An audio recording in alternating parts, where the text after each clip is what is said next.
I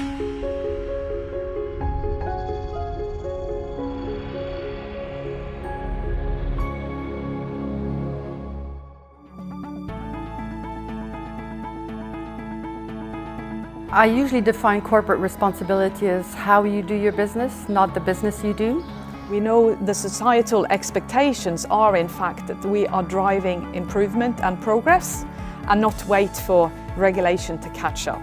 I think we have a shared vision that we want to do things well, but we want to do them right as well. Safe and sustainable business, it's a key priority for Lundin Petroleum. It's always been.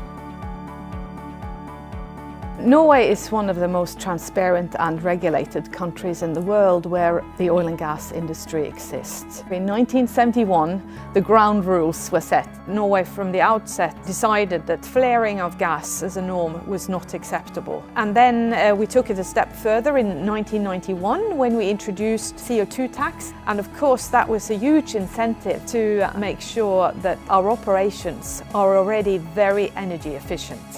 When we analyzed the UN Sustainable Development Goals, we thought, where can we have the biggest impact? Obviously, as an oil and gas company, it's providing clean, affordable, reliable energy. And I know that for some, if you say oil and gas, you don't imagine clean. Clean is renewable. But in this transition period, we will need oil and gas. So how can we provide the most energy efficient oil and gas? Of course, you have to be prepared to invest and you have to be prepared to be innovative and look at new technology. Despite the fact that we're not necessarily investing in renewable, we actually use renewable. The future of Lundin Petroleum is our ability to reduce our emissions by barrel produced.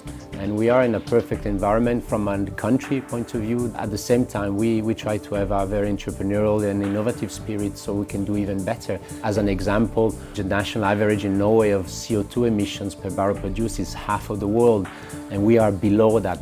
Edvard Grieg is an oil-producing platform. There's about 140,000 barrels of oil going across the installation every single day. And in 2022, we will be supplied with power from shore. We'll be using renewable energy, hydropower, and this will mean almost no emissions per barrel produced. To be able to operate on the Norwegian continental shelf, we have to maintain and deliver health and safety standards. We always aim to exceed the expectations, and our goal is to have an excellent HSE track record at all times. This is to ensure that our people are coming safe home from work and also to minimize the carbon footprint. And prior to any drilling operation or indeed a development project, we do extensive assessments of the seafloor and the life in the waters where we operate, making sure that nothing we do does anything to destroy the ecosystem and the biodiversity in the areas where we operate. And that's a responsibility we feel not just as Lundin Norway, but in fact what we do also impacts all of the operators on the Norwegian continental shelf. And I think that's a responsibility we all share so that the industry can in fact thrive and be competitive on a global basis. Today we're focusing on being as efficient as possible, but tomorrow along the way, things may change and we have to be always alert and be ready for those changes and embrace changes. In Lundin Norway, we're not just concerned about following the rules and the regulations, but we do aim to go beyond. So we've set some expectations with our suppliers that's got nothing to do with regulations to make sure that we in fact minimize the risk of plastics pollutions to sea. And then the development goal, which is SDG 13, is about climate action. It's a little bit of a philosophy in this company, the power of one. Everybody can make a difference. For example, when we built these facilities, we decided to use geothermal heat system. Then we complemented it with solar panels. We also decided to plant a vegetable garden in order to capture fine particles. These might seem like trivial in relation to the whole global issue, but I think the message that we as a company and as individuals want to send is that everybody can do something. It's very important for our industry to operate in a sustainable manner long term, because I think it's about survival of our industry.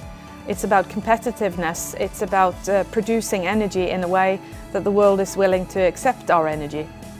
We recognize that there's a global climate challenge. It's not just the oil and gas business, but it's any business that has to do its share. The train has left the station. It's not a choice anymore. You either are in the train or you're going to be running behind the train and eventually disappearing. I'm quite optimistic. The world and technology, there's a lot of things we can do, but the mentality of the people has to change. We will only succeed if we do it together. And it's not anymore your problem or your problem, it's a global problem. I think Norway is in a really good spot. We are well advanced in how we run operations, we are well advanced in terms of our regulatory framework and also in the way that the companies do in fact operate here.